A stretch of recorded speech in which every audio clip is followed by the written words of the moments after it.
I sat in the courtroom, torn between admiration and contempt. She was devastatingly beautiful, a portrait of elegance and deceit. No, I didn't love her anymore. But I couldn't deny it. She wielded her beauty like a weapon, sharp enough to carve trust into doubt. And now with that same beauty, she'd ensnared another fool. I told him everything, but he didn't believe me, just as I hadn't believed my friend Mike all those years. I first met Natalia on a cold November evening in Rochester, New York. I was 27, hauling freight across state lines, living the kind of life that left me with dirt under my nails and an ache in my back.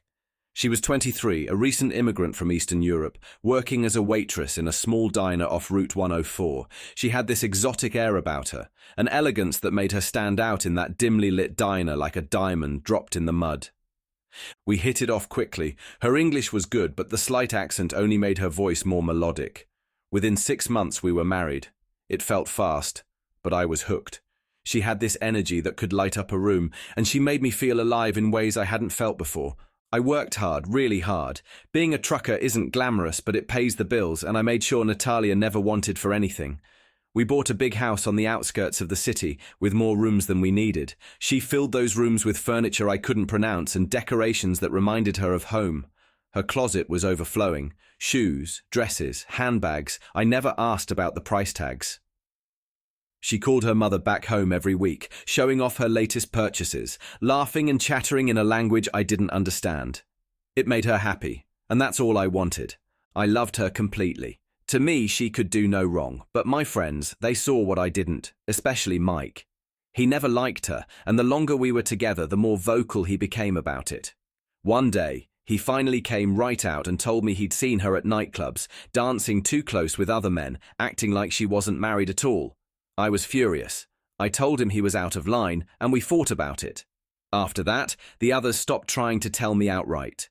They just dropped hints, subtle warnings that I brushed off as jealousy or misunderstanding. I thought I was defending my wife. Now I know I was defending a lie. It didn't take long for the cracks to widen. At first, it was whispers from neighbors, quiet comments about strange cars parked outside the house while I was away. I laughed it off. Paranoia, I told myself.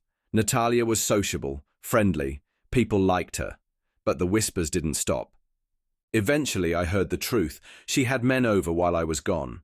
I didn't want to believe it, but the details were too precise to ignore. One neighbor even said she'd seen Natalia letting a man into the house late at night, giggling like a teenager. The last one, they said, was the dance teacher. I confronted her once, calmly, almost casually. She laughed, called the neighbors gossips, and said people were just jealous. And I believed her. I wanted to believe her. She kissed me, told me I had nothing to worry about, and I let it go. I told myself she loved me. How could someone so beautiful, so radiant, betray me? But the evidence piled up. I caught them together a few times, innocent enough moments that I couldn't prove anything. Sharing a drink in the living room, him leaning in a little too close to show her a new dance move. She always had an explanation, and I always accepted it. I was blind. I thought time would fix it. I thought love could fix it. Then came the day I came home early from a long haul.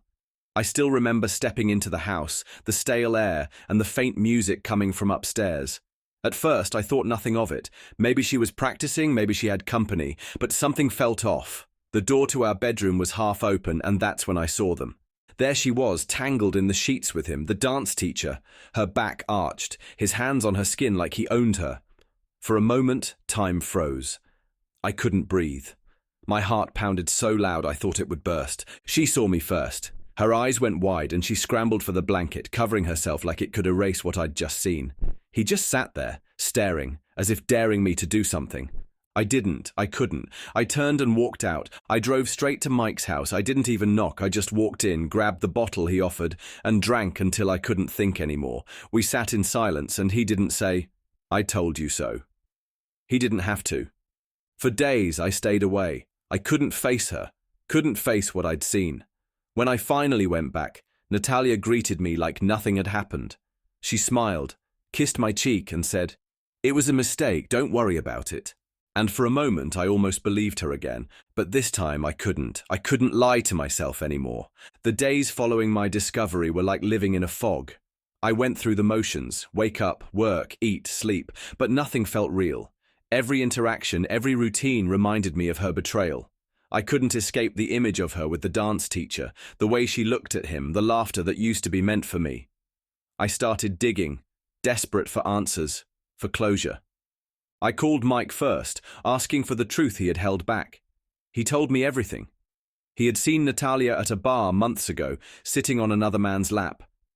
He hadn't wanted to tell me outright again, afraid I'd brush him off as I had before. I felt a lump in my throat, the realization that Mike had tried to save me and I had ignored him. Then I started asking the neighbors. At first they were hesitant, their voices awkward as they danced around the truth. But once I made it clear I knew, the floodgates opened. One woman told me she'd seen Natalia sneaking a man out through the side door one morning. Another neighbor mentioned loud music and laughter coming from the house during the nights I was away, a stark contrast to the quiet solitude I'd always imagined. I began checking receipts and credit card statements, something I had never done before. There were charges for expensive jewelry, spa treatments, and designer clothes, none of which she'd ever mentioned. She had always said she saved money, claiming her simple upbringing taught her to be frugal. It was another lie. I found a hidden drawer in her closet, tucked behind her rows of shoes. Inside were handwritten notes, perfume samples, and small gifts from other men. My chest tightened, as I realized these weren't tokens from friends but from lovers. Each item felt like a stab, a tangible piece of her betrayal. The humiliation was unbearable. I thought back to the hours I spent on the road, pushing through exhaustion to provide for us, only to discover she had been squandering my efforts on fleeting pleasures. Every time I confronted her memory, I felt the sharp sting of regret for the years I wasted. I didn't even feel anger toward the men anymore. She had deceived them too, just as she had deceived me. The night I kicked her out was the first time I felt a sense of control. Natalia screamed, cried, and begged, trying to convince me that I was overreacting. She accused me of being paranoid, of letting jealous neighbors poison my mind, but her words were empty. I had seen too much, heard too much. I packed her things, shoved them into her car, and slammed the door. She called me cruel, saying I was overreacting and that I'd regret this. I didn't respond. I just watched her drive away, wondering if the weight on my chest would ever lift. The weeks after I kicked Natalia out were quiet, but not for long. At first, she called me constantly, leaving long voicemails that alternated between apologies and rage. She begged me to let her back, said she'd change, swore she loved me. When that didn't work, she accused me of ruining her life, of being cruel and heartless.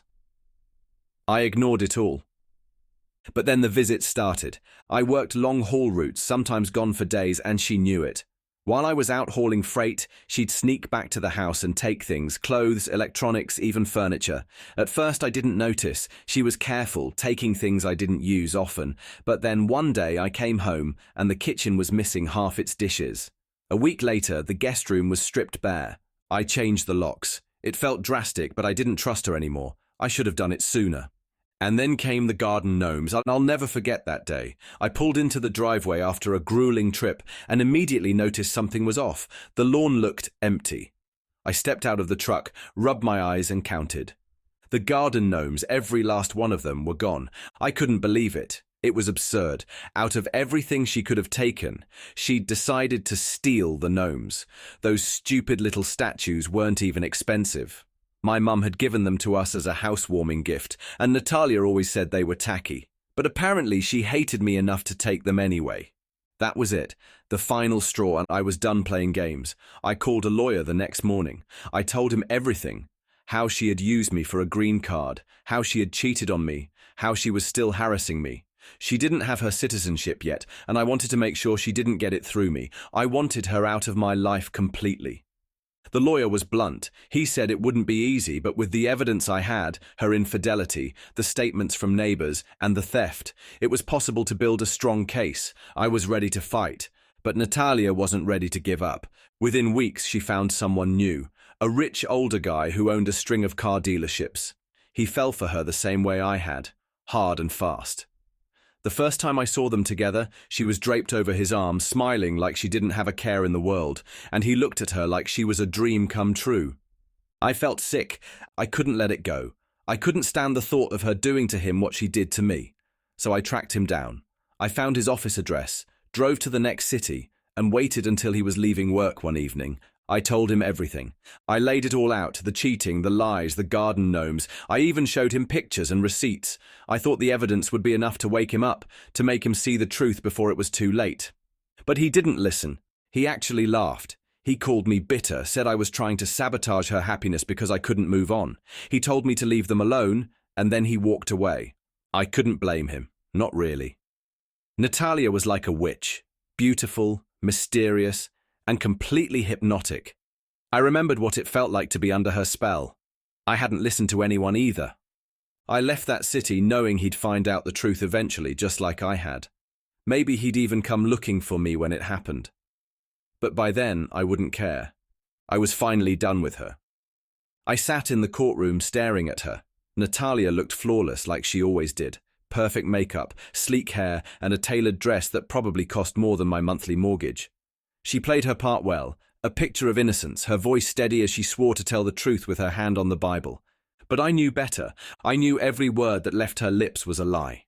She spun her story effortlessly, painting herself as the victim, the immigrant woman who had struggled to build a life in a new country, who had loved and supported her hard-working husband until he turned on her out of jealousy and paranoia. And the worst part, the judge believed her. I watched as the verdict was read, already knowing how it would end. She was acquitted. The accusations of fraud and deceit weren't enough. There wasn't enough proof to strip her of her residency or send her back to where she came from. She walked out of that courtroom with her head held high, and I walked out feeling like I'd been gutted. Outside, I leaned against my truck and lit a cigarette, staring at the courthouse doors. I could picture her future as clearly as if I'd already seen it. There'd be a wedding soon. Big, loud, and gaudy. Natalia loved anything pompous. She'd walk down the aisle in some extravagant dress, wearing a grin that said she'd won. And maybe she had, but standing there, flicking ash onto the pavement, I wasn't sure if I had lost or if I'd simply escaped. Still, it didn't feel like freedom. My chest felt hollow, like something had been carved out and left to rot. No matter how much I hated her, no matter how much I wanted to erase her from my life, I couldn't shake the ache. She had taken more than my money or my pride. She had taken my ability to trust. I didn't know how to move forward. How could I ever let someone else in after this? How could I look at another woman and not wonder if she was lying, cheating, using me? Maybe it was better not to try. Maybe it was safer to be alone. I looked at my truck, my old reliable truck. At least it never let me down. Work had always been my refuge, and maybe that was the answer. Keep driving, keep hauling freight, keep moving forward, even if it was just down the highway. Work heals, doesn't it? At least that's what I told myself. I climbed into the cab, turned the key, and let the rumble of the engine drown out the noise in my head. As I pulled out of the parking lot, I took one last look at the courthouse in my rearview mirror. She was probably still inside, charming her new fiancé, planning the next chapter of her life. But I wasn't looking back anymore. I gripped the wheel and drove.